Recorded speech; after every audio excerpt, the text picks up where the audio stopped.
તો આમ તો દરેક પક્ષના નેતાઓએ નરેન્દ્ર મોદીના ભરપેટ વખાણ કર્યા અને પછી અંતમાં મોદીએ આપ્યું સોલિડ ભાષણ। એનડીએની મજબૂતાઈ, દેશના વિકાસનો રોડમેપથી માંડીને વિરોધીઓ પર ચાપખા માર્યા। એટલું જ નહીં, વિશ્વના મંચ પર ભારત આગામી દિવસોમાં કેટલું અડીખમ રહેવાનું છે તેની પણ તેમણે વાત મૂકી હતી। સરવાળે આજે સંસદીય દળની બેઠક અને તેમાં થયેલા સંબોધનોમાંથી એવું સ્પષ્ટપણે લાગી રહ્યું છે કે આ વખતે ત્રીજી વખતની મોદી સરકાર ફરીવાર સ્થિર અને મજબૂત સરકાર બનવા જઈ રહી છે। माता की, भारत माता की।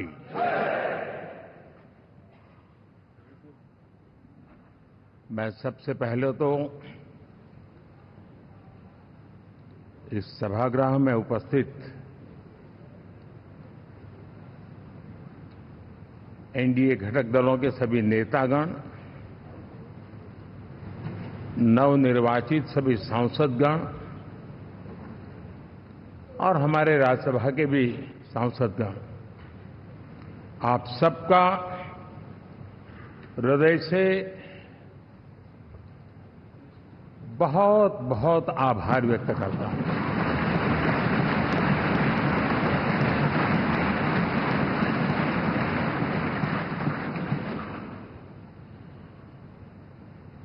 मेरे लिए खुशी की बात है कि इतने बड़े समूह को आज मुझे यहां स्वागत करने का अवसर मिला है।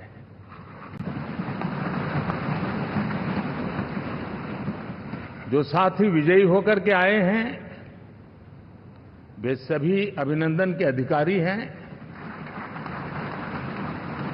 लेकिन जिन लाखों कार्यकर्ताओं ने दिन रात परिश्रम किया है, न उन्होंने दिन देखा न रात देखी, और इतनी भयंकर गर्मी में हर दल के कार्यकर्ता ने जो पुरुषार्थ किया है, परिश्रम किया है, मैं आज संविधान सदन के इस सेंट्रल हॉल से सर झुका करके उनको प्रणाम करता हूं।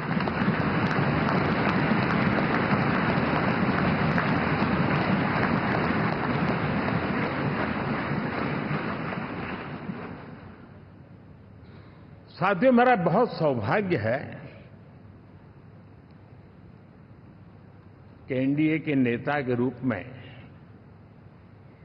आप सब साथियों ने सर्वसम्मति से चुन करके मुझे एक नया दायित्व दिया है, और इसके लिए मैं आपका बहुत बहुत आभारी हूं।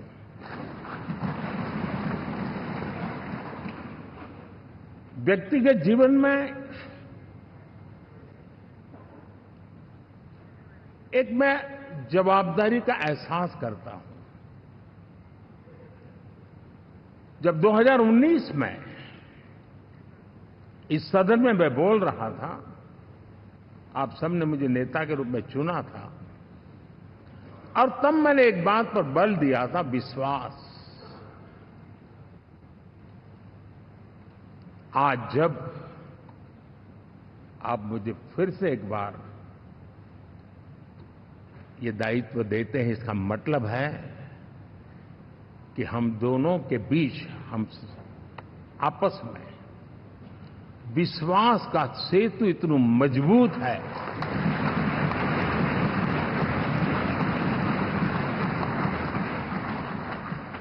ये अटूट रिश्ता विश्वास की मजबूत धरातल पर है, और ये सबसे बड़ी पूंजी होता है। और इसलिए ये पल मेरे लिए भावुक करने वाले भी हैं, और आप सबके प्रति जितना धन्यवाद करूं उतना कम है।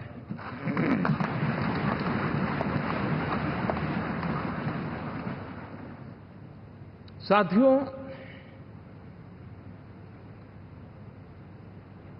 बहुत कम लोग इन बातों की चर्चा करते हैं, शायद उनको सूट नहीं करता होगा, लेकिन हिंदुस्तान के इतने महान लोकतंत्र की ताकत देखिए कि एनडीए आज देश में 22 राज्यों में लोगों ने उनको सरकार बनाकर के सेवा करने का मौका दिया।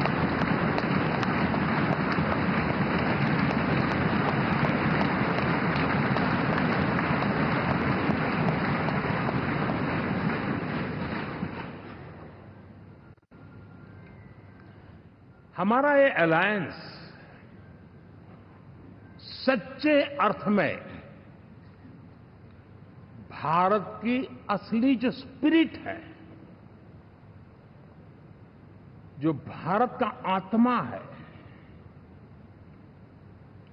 भारत की जड़ों में जो रचा बसा है, उसका एक अर्थ में प्रतिबिंब है।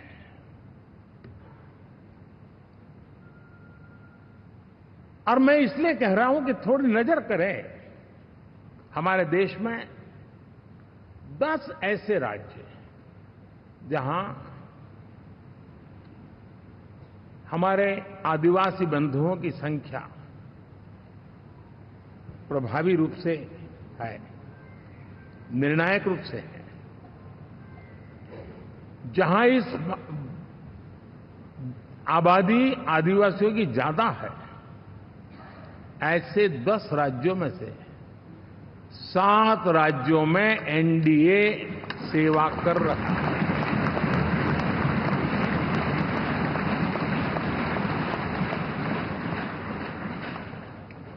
साथियों, हम सर्वपंथ संभाव के हमारे संविधान को समर्पित है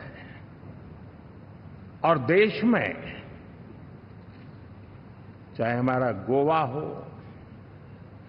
या हमारा नॉर्थ ईस्ट हो, जहां बहुत बड़ी मात्रा में हमारे ईसाई भाई बहन रहते हैं, आज हम उन राज्यों में भी एनडीए के रूप में सेवा का अवसर हमें मिला हुआ है।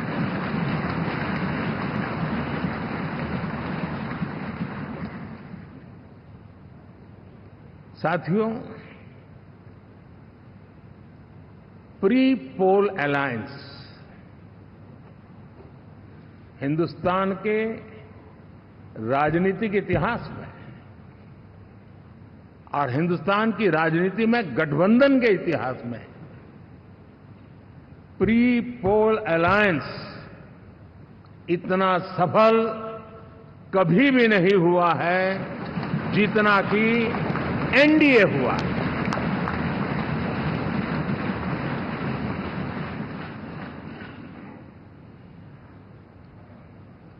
और ये गठबंधन का विजय, हमने बहुमत हासिल किया है और मैं कई बार कह चुका हूं, शब्द अलग होंगे लेकिन मेरे भाव उसमें एक सातत्य है। सरकार चलाने के लिए बहुमत आवश्यक है, लोकतंत्र का वही एक सिद्धांत है, लेकिन देश चलाने के लिए सर्वमत बहुत जरूरी होता है।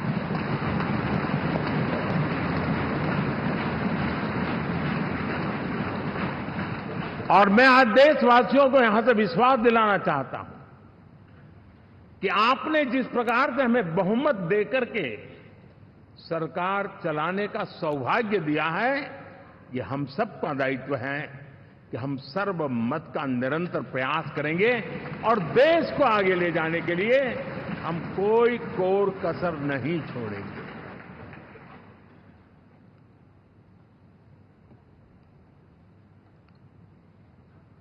साथियों, एनडीए को करीब करीब 3 दशक हो चुके हैं। यानी आजादी के 75 साल में 3 दशक एनडीए, ये सामान्य घटना नहीं है जी। विविधता से भरे हुए अपनी लोकतांत्रिक और सामाजिक रचना के बीच में ये 3 दशक की यात्रा एक बहुत बड़ी मजबूती का संदेश देती है। और मैं आज बड़े गर्व के साथ कहता हूं कि किसी एक समय वो था कि संगठन के कार्यकर्ता के रूप में इस अलायंस का हिस्सा था, व्यवस्थाओं से जुड़ा रहता था, और आज सदन में बैठ करके आपके साथ काम करते करते मेरा भी नाता इससे 30 साल का रहा है। और मैं कह सकता हूं, हकीकतों के तथ्यों के आधार पर कह सकता हूं, ये सबसे सफल अलायंस है।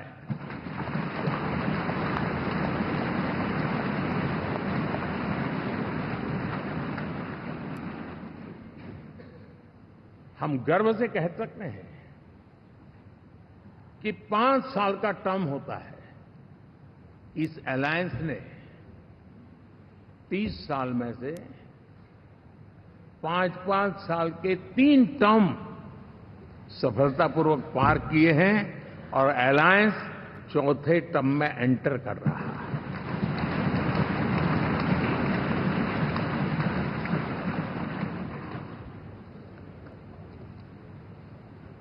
साथियों, इस बात को जो राजनीति के विशेषज्ञ हैं,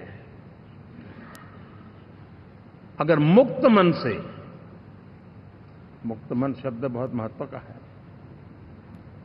वे सोचेंगे तो पाएंगे कि एनडीए ये सत्ता प्राप्त करने का या सरकार चलाने का कुछ दलों का जमावड़ा नहीं है। ये राष्ट्र प्रथम की मूल भावना से नेशन फर्स्ट के प्रति कमिटेड वैसा ये समूह है। और 30 साल का लंबा कालखंड शुरू में शायद असेंबल हुआ होगा, लेकिन आज मैं कह सकता हूं कि भारत के राजनीतिक व्यवस्था में एक ऑर्गेनिक अलायंस है।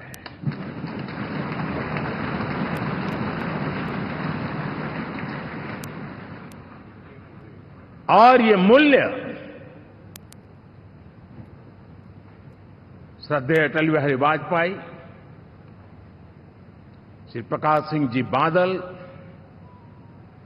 श्री बाला साहब ठाकरे, श्री जॉर्ज फर्नांडिस, श्री शरद यादव, अनगिनत नाम मैं कह सकता हूं। इन लोगों ने जिस बीज को बोया था, वो आज भारत की जनता ने विश्वास का सिंचन कर करके उस बीज को वटवृक्ष बना दिया है।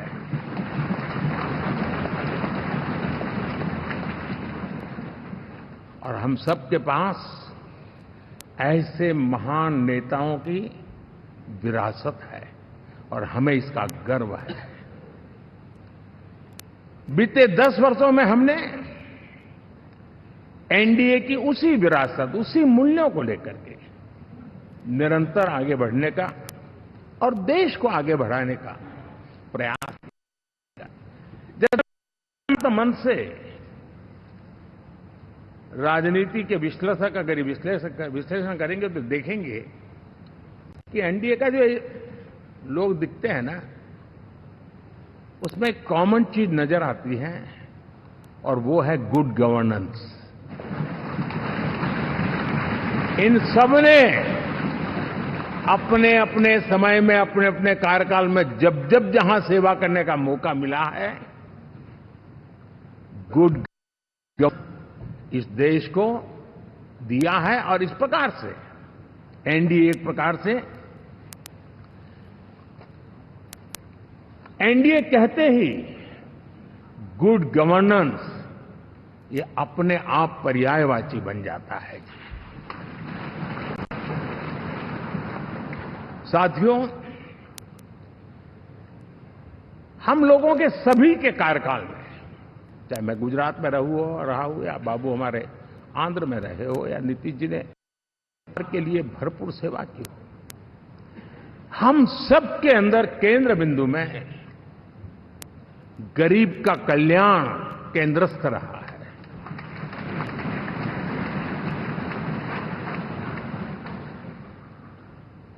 और देश ने एनडीए के गरीब कल्याण के, गुड गवर्नेंस के 10 साल को देखा है। इतना नहीं, मैं कह सकता हूं देश ने इसे जिया है।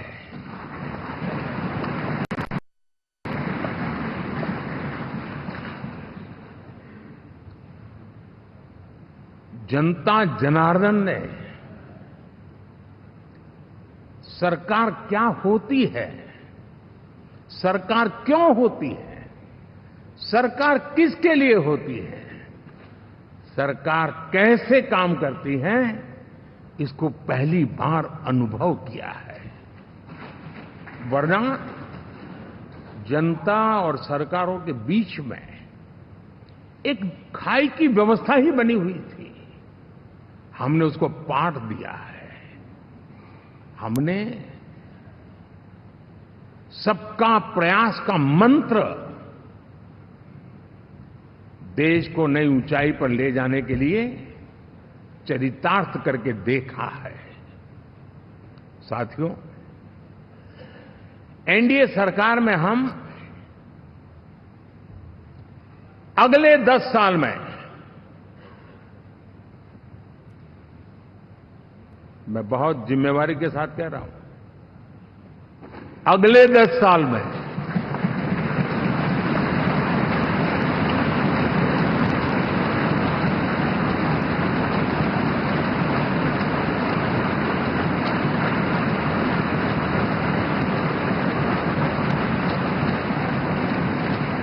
गुड गवर्नेंस, विकास, नागरिकों के जीवन में क्वालिटी ऑफ लाइफ, और मेरा व्यक्तिगत रूप से एक बहुत बड़ा ड्रीम है, मैं लोकतंत्र की समृद्धि को जब सोचता हूं तो मैं चाहता हूं कि सामान्य मानवीय के जीवन में से, और खास करके मध्यम वर्ग, उच्च मध्यम वर्ग, उनके जीवन में से सरकार की दखल जितनी कम हो उतनी लोकतंत्र की मजबूती है। અને હવે સમય છે એક બ્રેકનો, પરંતુ બ્રેક પછી આપણે શું બતાવવાના છે તેની આપી દઈશું એક હિન્ટ।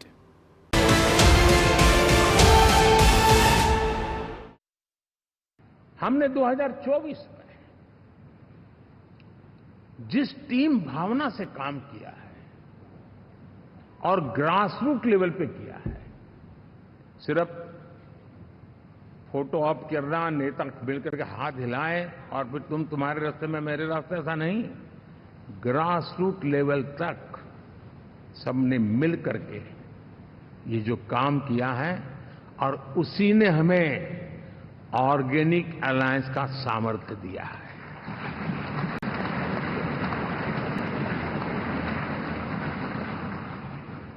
एक दूसरे का सहयोग किया है। हर किसी ने यही सोचा, जहां कम वहां हम। अगर कोई कमी है तो मैं आऊंगा, मैं मेहनत करूंगा, लेकिन तुम्हें कमी नहीं रहने दूंगा। जहां कम वहां हम, ये हर कार्यकर्ता ने जी करके दिखाया है, और तभी तो जीत आती है। साथियों, कभी कभी मैं कह सकता हूं कि हमारा 10 साल का अनुभव है,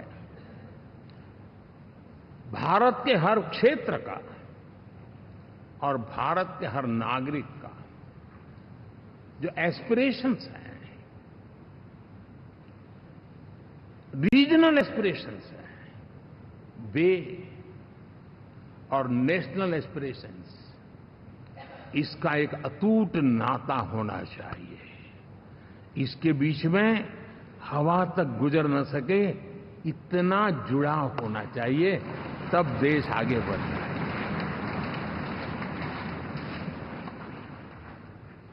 साथियों, इस चुनाव में मैं कुछ उल्लेख जरूर करना चाहूंगा जो मेरी नजरिए से मैंने देखा है। दक्षिण भारत में एनडीए ने एक नई राजनीति की नींव मजबूत की है।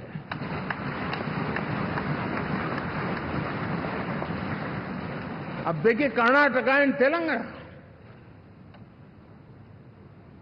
अभी तो इनकी सरकारें बनी थी,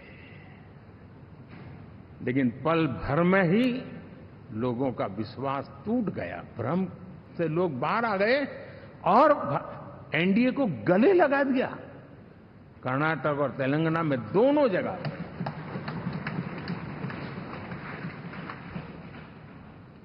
साथियों, तमिलनाडु, मैं तमिलनाडु की टीम को भी बधाई देना चाहूंगा,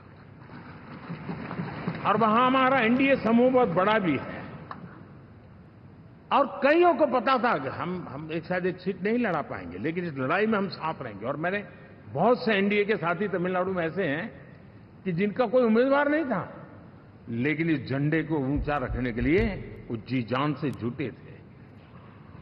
और इसलिए आज तमिलनाडु में भले हम सीट नहीं जीत पाए, लेकिन जिस तेजी से एनडीए का वोट शेयर बढ़ा है, वो साफ साफ संदेश दे रहा है कल में क्या लिखा हुआ है।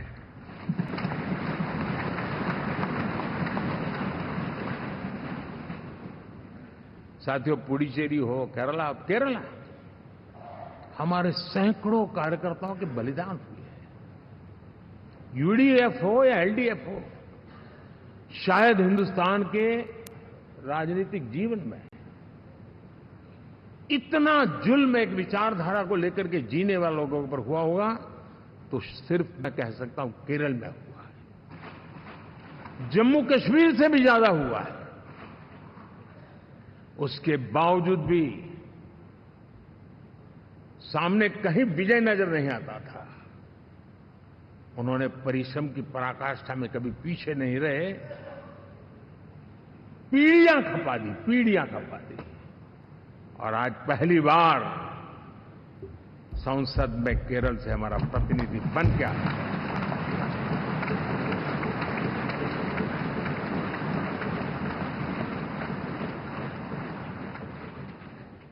साथियों, अरुणाचल में हमने लगातार हमारी सरकार बनती रही है और भारी समर्थन से बनती है।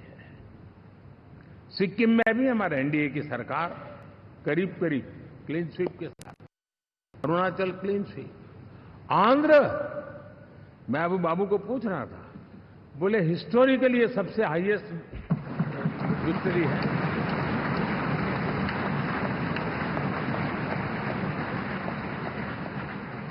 और ये जो यहां दिखता है ना पवन, ये पवन नहीं, ये आंधी है।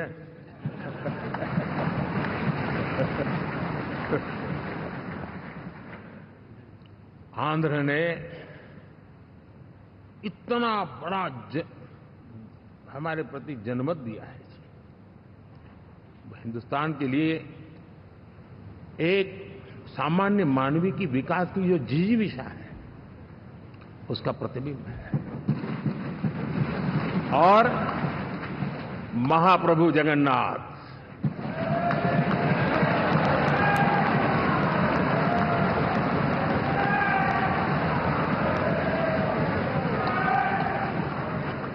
और मैंने अनुभव किया हमेशा।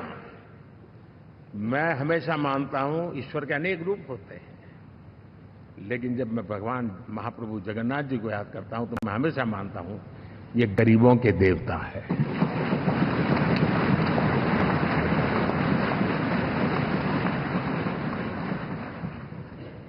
और वहां जो क्रांति रूप परिणाम आया है, मैं इसे एक रिवॉल्यूशन देख रहा हूं।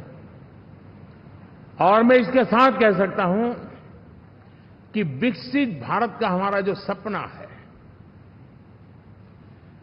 आने वाले 25 वर्ष, पहले मैंने 10 साल कहा था, या मैं 25 साल कह रहा हूं, आने वाले 25 साल महाप्रभु जगन्नाथ जी की कृपा से उड़ीसा देश की विकास यात्रा के ग्रोथ इंजन पैकी एक होगा।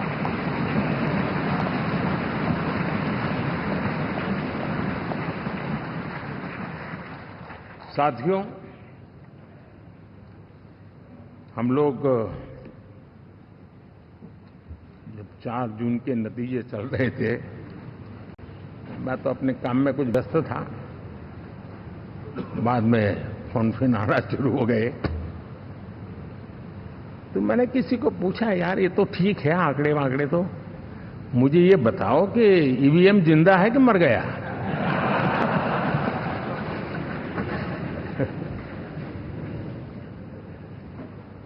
क्योंकि ये लोग तय करके बैठे थे कि भारत के लोकतंत्र और लोकतंत्र की प्रक्रिया के प्रति विश्वास ही लोगों का उठ जाए, और लगातार ईवीएम को गाली देना। और मुझे तो लगता था कि शायद इस बार वो ईवीएम की अर्थी का जुलूस निकालेंगे, लेकिन 4 जून शाम आते आते उनको ताले लग गए, ईवीएम ने उनको चुप कर दिया। ये ताकत है भारत के लोकतंत्र की, ये ताकत है भारत की निष्पक्षता की, ये भारत की ताकत है भारत के चुनावी तंत्र की, चुनाव आयोग की। और मैं मानता हूं कि ये आशा करता हूं कि 5 साल तो अब ईवीएम शायद मुझे नहीं सुनाई देगा, लेकिन जब 29 में हम जाएंगे तो फिर से शायद ईवीएम को लेकर के नाचने की शुरुआत करेंगे, क्योंकि इनके सुधरने की संभावनाएं बहुत कम है। आप देखिए, चुनाव के समय मैंने पहली बार देखा, शायद हर तीसरे दिन इलेक्शन कमीशन के काम में रुकावट आए, इसके लिए सुप्रीम कोर्ट के दरवाजे खटखटाए गए, भांति भांति की एप्लीकेशन, और एक ही टोली थी।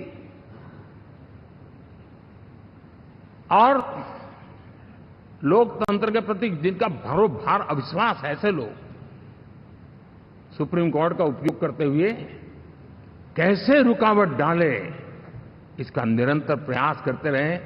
और चुनाव आयोग की ताकत का एक बड़ा हिस्सा अदालतों में, इस पीक आवर्स में, चुनाव के पीक आवर्स में, यानी कितनी निराशा लेकर के ये लोग मैदान में आए थे कि उन्होंने पूरा हमला उसी इंस्टीट्यूट पे लगा दो, ताकि चुनाव के कोई भी परिणाम आए, हम दुनिया के सामने भारत को भी बदनाम कर लें। ये षड्यंत्र का हिस्सा था। तो TV9 ગુજરાતી પર આગળ શું આવશે તેની આપી દઈએ એક હિન્ટ।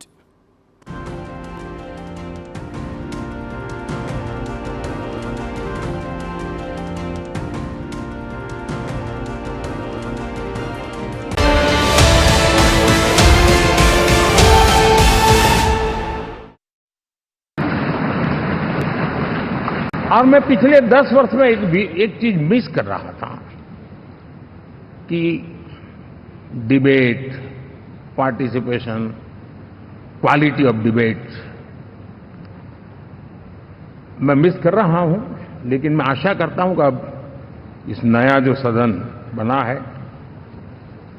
वो कमी मुझे खलेगी नहीं। शायद हमारे साथी भी राष्ट्रहित की नीयत के साथ सदन में आएंगे, और भले वो विपक्ष में बैठे होंगे, लेकिन राष्ट्र के विपक्ष में नहीं है, हमारे विपक्ष में है। राष्ट्र में तो हम सब एक ही दिशा में हैं।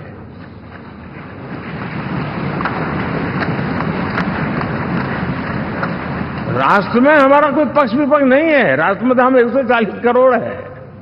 और मैं आशा करता हूं कि वो राष्ट्रहित की भावना को लेकर के सदन में आएंगे और सदन को समृद्धि देने में वे कुछ न कुछ योगदान करेंगे। साथियों, 24 का जनादेश एक बात को बार बार मजबूती दे रहा है बार बार मजबूती दे रहा है कि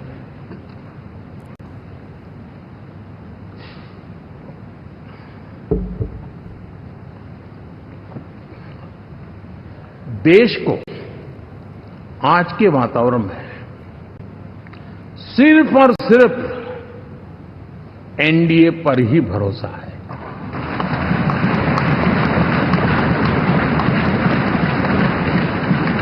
और जब इतना अटूट विश्वास है, इतना भरोसा है, तो स्वाभाविक है देश की अपेक्षाएं भी बढ़ेगी। और मैं इसे अच्छा मानता हूं और हम सबका कर्तव्य